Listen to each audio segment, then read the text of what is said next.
Today we'll cover a bunch of updates from Google, such as new Discover filters, changes in Knowledge Panel, and many more. So let's get started.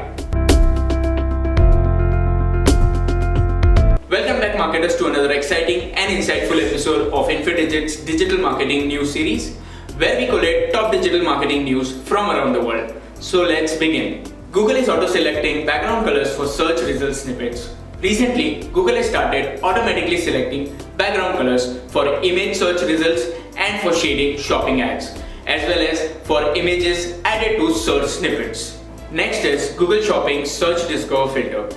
Google has recently added new Discover filter to shopping search sidebar to filter results by Black-owned, Latino-owned, veteran-owned, and women-owned businesses. Next is Google Auto Knowledge Panel. Google Search has a knowledge panel for automobile and car-related searches. If you search for vehicle with an option of electric and hybrid option available, Google will say hybrid available and show it in green color. Finally, Google is slowly rolling out a new local search feature in the main web search results named Find Places Through Reviews.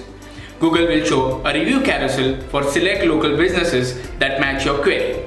Thank you for watching this video. We have added all the news links in the description box. I hope this series is helping you keep yourself updated with the digital marketing industry. If yes, then please subscribe to our YouTube channel and follow us on all social media platforms. See you next week.